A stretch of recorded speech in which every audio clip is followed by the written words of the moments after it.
This episode will be completely taken out of context. Welcome to the Fact Check This podcast.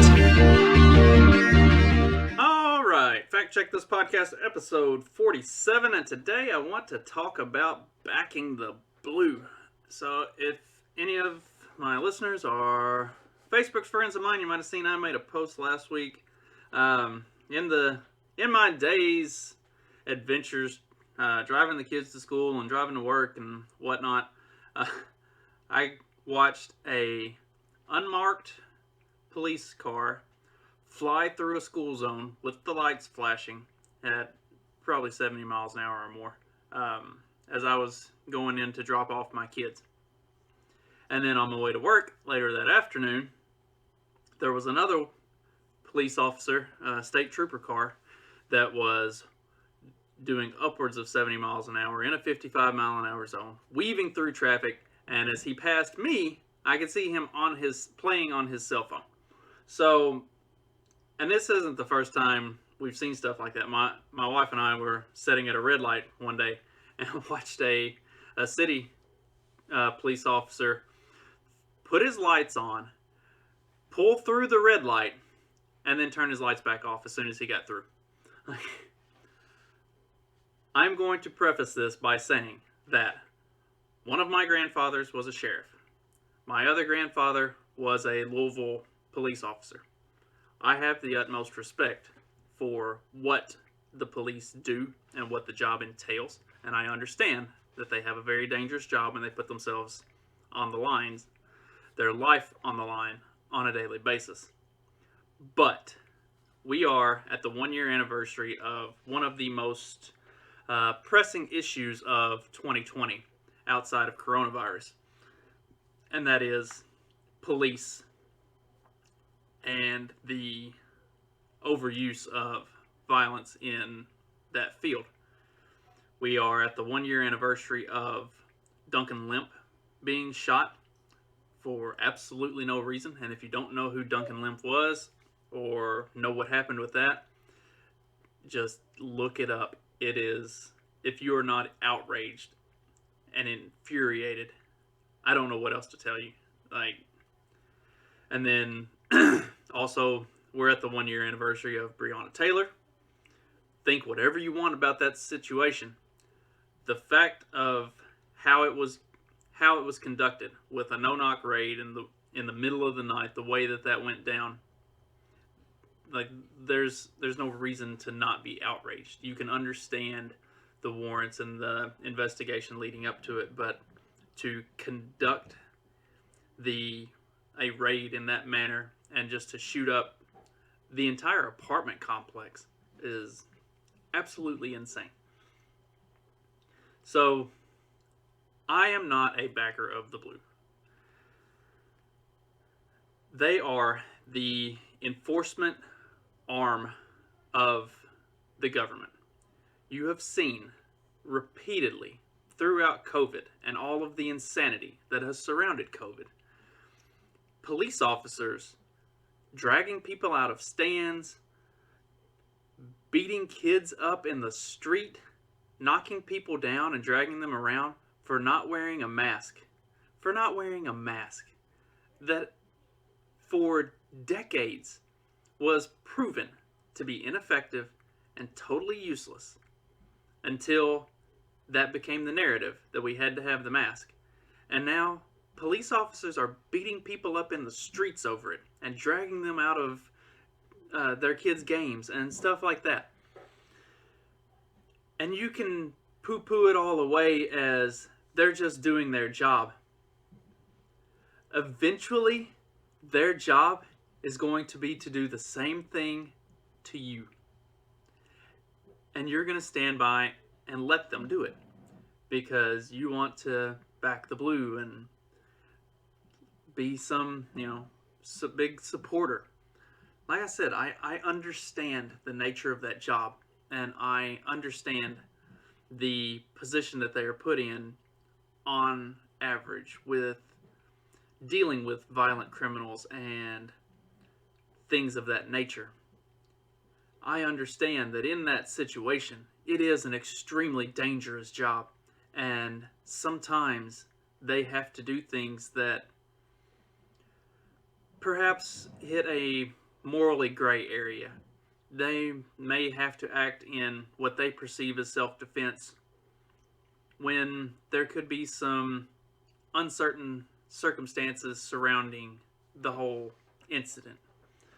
Those are snap judgments that have to be made in the moment, and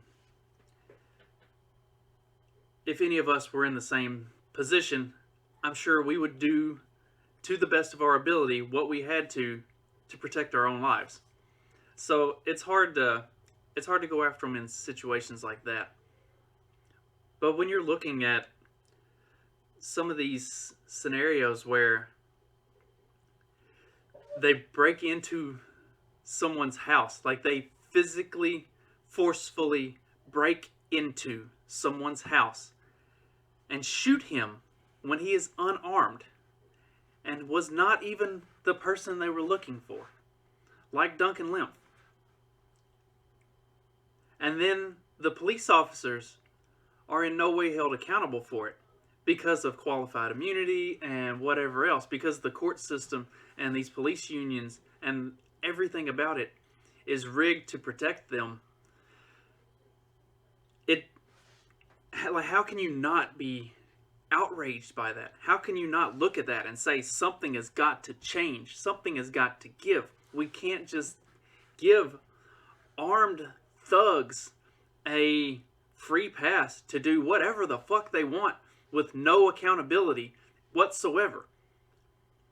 It is a government position. It's a government job, and it operates just like every other job in the government.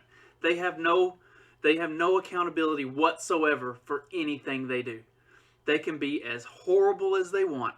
They can completely just wreck the lives of people. And I mean, if you look at, because I've talked about this before, like marijuana and drug laws and all of that stuff, things that different laws that go after and actively attack non-violent offenders, people who didn't do anything other than not comply with what was written down on a piece of paper by somebody who has no fucking clue how anything works anyway. The way that they go after people for some of this stuff, it absolutely destroys families and ruins lives. And they are not, and if they mess up, if they got the wrong guy, if they lied or they cheated somehow to twist things to make it look like they didn't, or they got the right person, like, there's no accountability for anybody. They get a slap on the wrist at most, maybe a short suspension. They don't have any accountability for anything ever. Pretend like internal affairs or whatever, like that there's actually investigations going on. Most of these guys, at the end of the day, nothing happens. They get to do a short suspension, maybe get put on a shitty job for a while instead of the one that they had previously. But these unions protect these guys. And yes, there are very good cops out there. I have no doubt about it. I'm not arguing that in any way. What I'm saying is, the way the system is designed, it sets them up that just doing their job can be total authoritarian fascism. And you will back that because you back the blue. We have got to rethink policing in this country. We've got to take a long, hard look at the criminal justice system, at the judicial system, the way some of these people just get totally screwed over in court over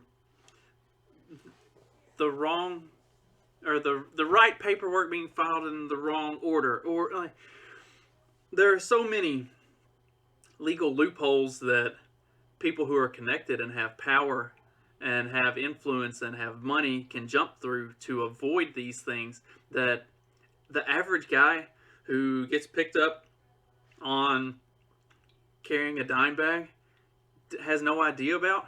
And getting public defenders for their court cases and stuff, like, everything about our judicial system is fucked from the top down. And we really need to take a long, hard look at how do we fix it. And the first step of fixing it has to start with the police departments and the sheriff departments themselves. We have to start with getting rid of some of these dumbass laws that punish people for not doing anything at all. We have to have accountability for the police to actually behave like decent, moral human beings and not just do the job and follow it to whatever the moronic letter of the law that was written by somebody who doesn't actually live in the real world. It is time to make sincere change.